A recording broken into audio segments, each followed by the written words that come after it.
Shalom to you and welcome. In this video, we'll look at law of sines. In the law of sines, we have noticed that we can use law of sines if we know two sides and one angle, or if we know two angles and one side. So we have, in the previous lessons, we have looked at when we know two angles and one side. So here we're going to look at when we know two sides and one angle, and that angle is not in between the two sides. It's not included in between the two sides. So the angle is opposite one of the sides. So that's what we call ambiguous case. Okay, when that happens, there are possibilities. Either there is no triangle at all, or there is only one triangle, or there are two triangles. So we're going to look at how to determine each of the cases. So that's why it's ambiguous. So you have to pay attention to that. So again, you see in the law of sines that we have two angles on one side, or we have two sides and one angle, and then we solve one of them. So these are the two possibilities. It only happens when you have side angle or angle side. If you plug it into your calculator, it's going to tell you domain error. That means there's no triangle formed, and we'll see why. And then when it has one solution, only one triangle, and then two solutions, and how to find that, we look at. And why do we have ambiguous case? Well, if we remember that sine of an angle is always opposite that angle over hypotenuse. Hypotenuse is the longest side on a right triangle. Is always the longest. So since the opposite side and the adjacent side are always smaller than the hypotenuse, and both sine and cosine have hypotenuse in their denominator, that means whenever you calculate sine or cosine, we will always get a number smaller than 1, a number less than 1 and greater than 0. So that's why. So if we get any number above 1, it's going to be a domain error. It doesn't fit in there, because hypotenuse is always the denominator of sine and cosine. Tangent can be greater than 1, less than 1, equal to 1, because tangent is made up of opposite side and the adjacent side. So either one of the side could be greater than the other.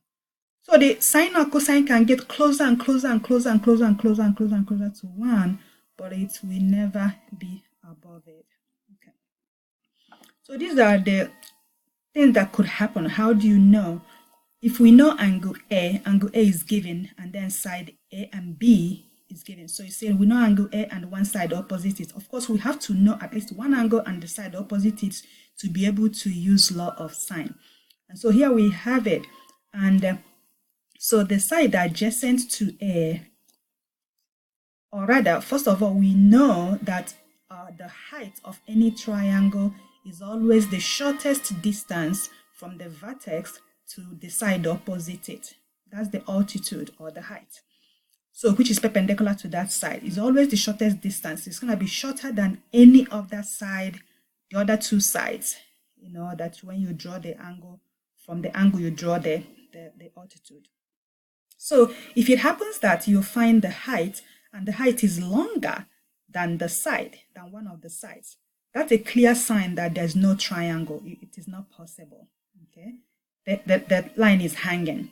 Okay, and if you find the height, and the height is exactly equal to the side opposite the angle, then it means that it is a right angle, because that's your perpendicular line. The height is a right triangle.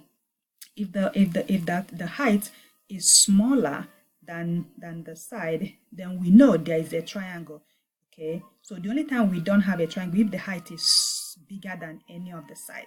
But if the height is smaller, then we have triangles. But then which it could be either right triangle or obtuse triangle, or two solutions, two different triangles. Okay, and that's when the side is okay. Let's actually apply it. Do a problem that will help to clarify things.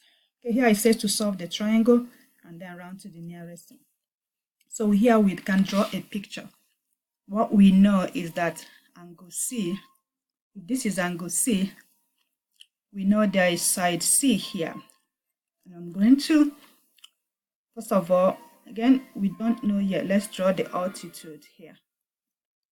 Altitude is the height. So we can either have, let me use a different color. We can either have this side, side C, which is 18, hanging there, or we can have side C on this other side. That's a bad picture. Okay, but anyway, let me redraw the height here. Okay, let's say the height is over here. So that means this is not all that long. This is like that. Okay, so if this is, let's say this is C, and this is A, this is B, and so let's call it B1, and this will be B2 because this is the same side. This is 18, this is 18. So we know this side could either extend, can come on the right side of the height or on the left side of the height, because we know the height is shorter. So we don't know which side of the height it is, but it is the same, you know. And then we know side B. Side B is given to us. It's 10. So side B is 10 anywhere. So side B is 10. Angle C is 79. So again, these are the possible two triangles. Is either it looks like this, C, A, B1, then this is 10, this is 79. And then we are looking for the other ones, or we have C, and that one is going to be kind of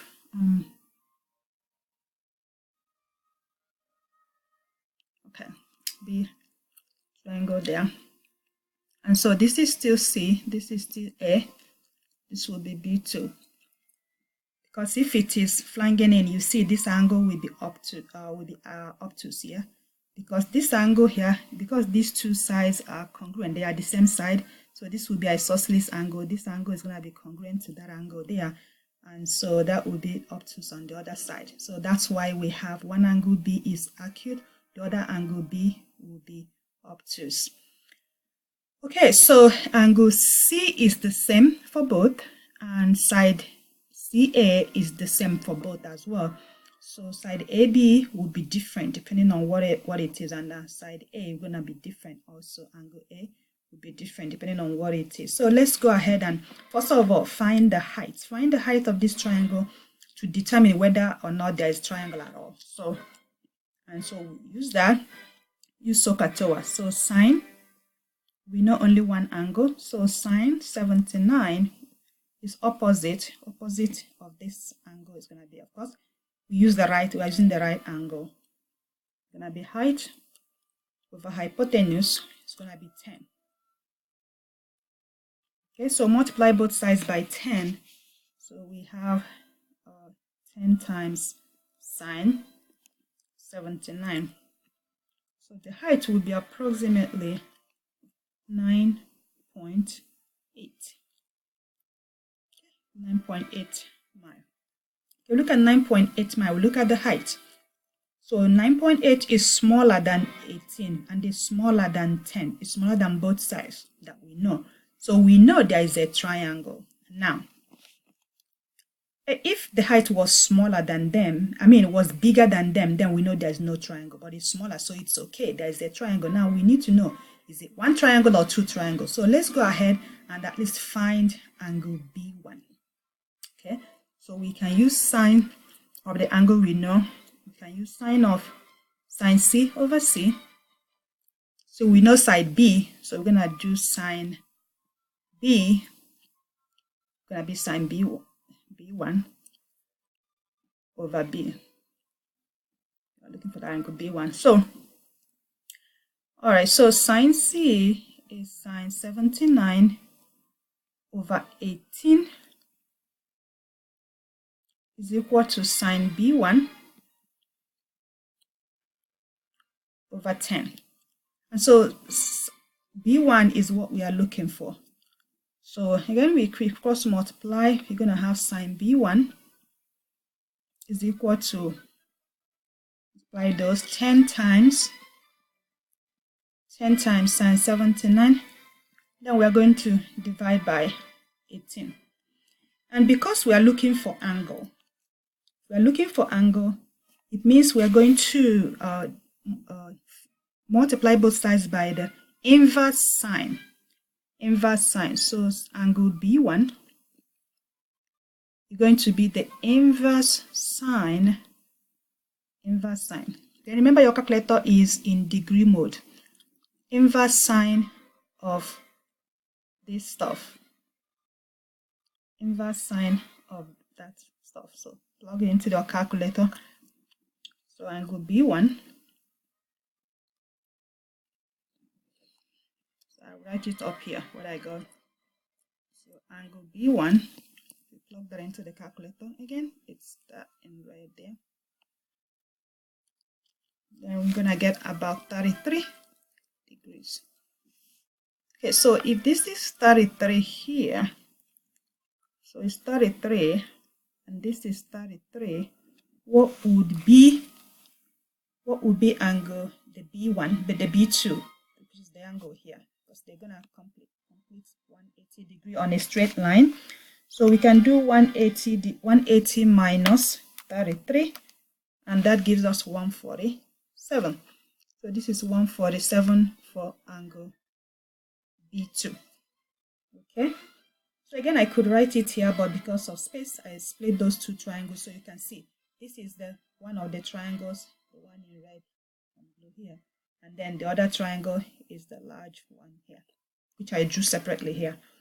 Okay, so now let's try to find angle A. So that will confirm whether or not the two triangles. To find some angles in the triangle is 180. So add up 147, or rather, let's do 79. 79 plus 33 is 112. So 180 minus that is 68. So this angle will be 68. Okay, which obeys which is all right with the law of the angle. Some angle in a triangle has to be 180. Now try to find this angle A here. If we add up the 79 plus 144, so we already have a number. Okay, 147 plus 79, we get 222. So if you add those two, you get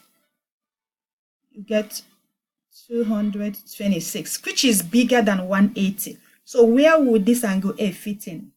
See, all the three angles has to add up to be 180. So as soon as you add those two and you get a number that is more than 180, that tells you this triangle does not exist. It's not possible. So this is the only triangle we have.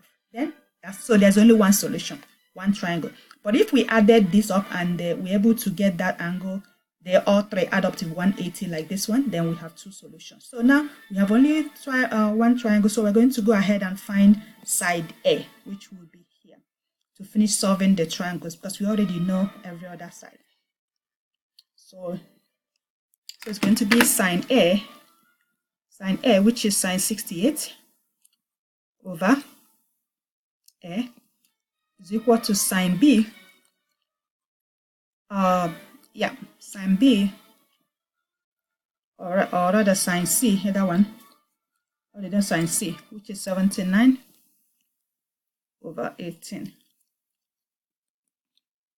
And so A is going to be multiply 18 times sine 68, then we divide by sine 79, and which will be approximately 17.